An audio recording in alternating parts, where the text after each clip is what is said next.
करते हैं, या हम नूतन घर का प्रवेश करते हैं, या गणेश जी की स्थापना करते हैं, या कोई दुकान को प्रवेश करते हैं, या कोई शुभ कार्य करने के लिए अग्रण्य होते हैं, तो हम कलश की स्थापना क्यों करते हैं? आज शिव महापुराण में शुरुआत में अपन शिव और पार्वती की यही संवाद को लेकर चलते हैं।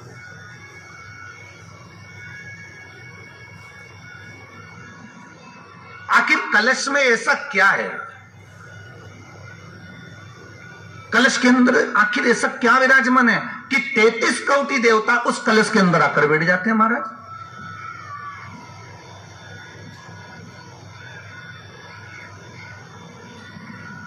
आप कोई यज्ञ करने जा रहे हो, आप कोई पोथी पुराण करने जा रहे हो, आप कोई अच्छा कार्य करने जा रहे हो, तो ब्राह्मण देवता कह देते कलश की स्थापना होगी, कलश की शोभा यात्रा निकलेगी, कलश यात्रा निकलेगी, कलश विराजमान होगा।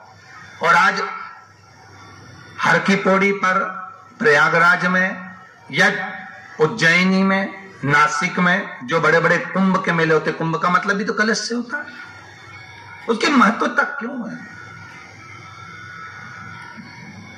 उस कुंभ की, उस घड़े की महत्वता कहां से प्रकट हो गई?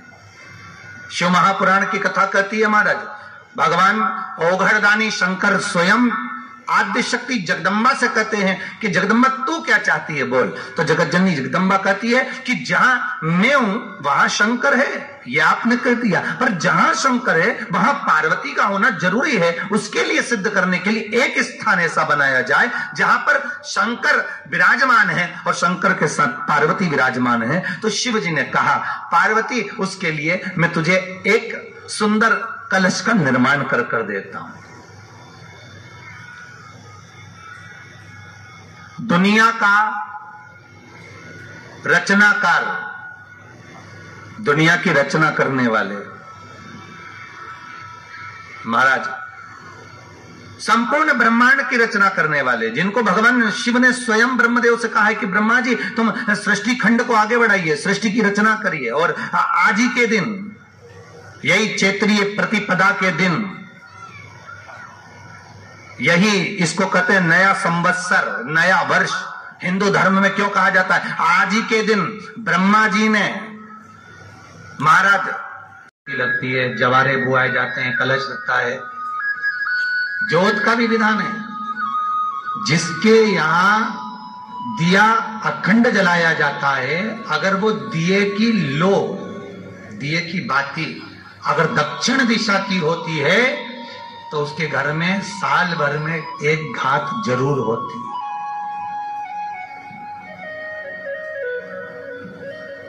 जो दिया अखंड जलता है उसकी बाती का मुख दक्षिण का नहीं होना चाहिए।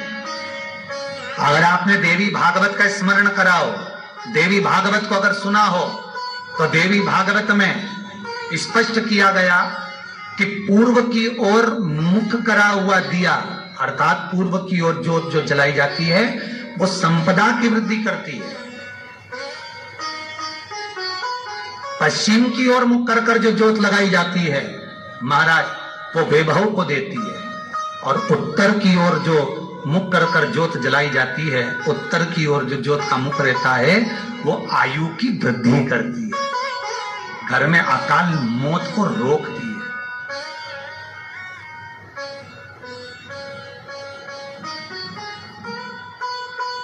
यात्रे का जो भाव तत्व है उसको भी अच्छे से समझ लेना। दक्षिण की ओर ज्योत ना लगाए, अगर आपको लगाना है पूरब की लगाए, पश्चिम की लगाए या उत्तर की लगाए। और जितने दिन महारानी जगदम्बा जगतधात्री दुर्गा भवानी अब की बार माता जी घोड़े पर आई है, हर बार देवी बदल बदल के आती है, इस बार जो नवरात्रे आए वो घोड़े के आए। तो घोड़े पर जो देवी जी आती है वो समृद्धि को देने वाली आती है, लक्ष्मी की वृद्धि करने वाली आती है। जैसी घोड़े की रफ्तार होती है, रोक दिया, चिंता मत करना, मेरी मां जगत जननी दुर्गा भवानी अब की बार घोड़े पर आई है। साल भर में देवी भागवत में स्पष्ट किया गया, जब जगदम्बा मगर पर आती है उसका भाव अलग है, और जगदम्बा जब हाथी पर आती है उसका भाव अलग है, और जगदम्बा जब घोड़े पर आती है तो जगत को समृद्धिवान बना देती है, वैभव में कमी नहीं आती।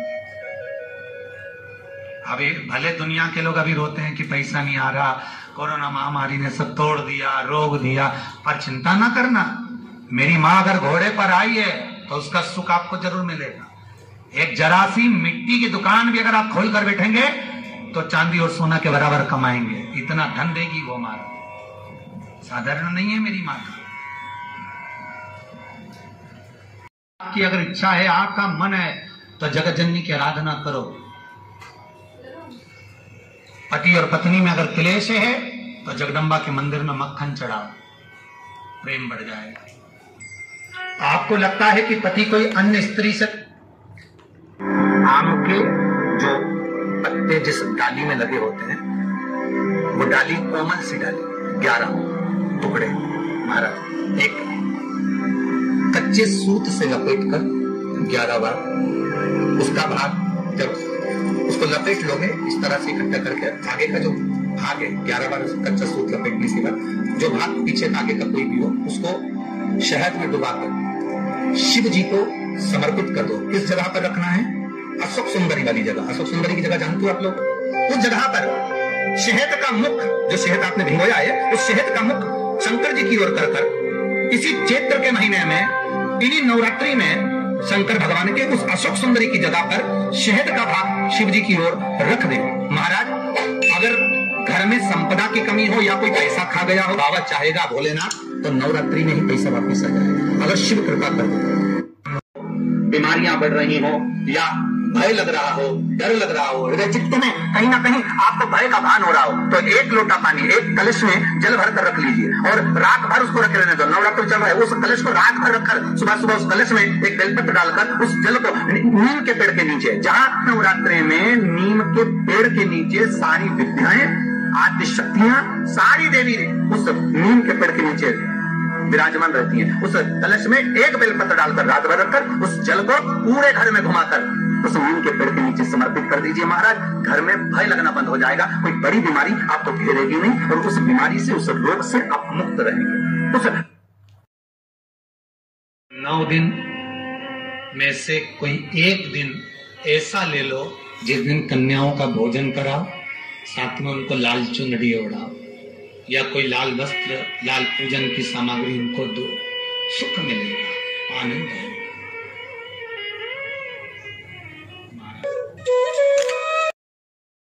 आपको लगता है कि बच्चे बहुत ज्यादा अपशब्द बोल रहे हैं, मुंह चला रहे हैं और प्रेम नहीं रख रहे, तो माता के मंदिर में लाल पुष्प, लाल चंदन और लाल चूड़ी माँ को समर्पित करिए, प्रेम बढ़ेगा। बच्चा कभी आप जी से कम नहीं बोलेगा, प्रेम की भाषा निकलेगी मुझसे। माँ जगत जननी की आराधना, जगदम्बा की उपासना नवरात्रि में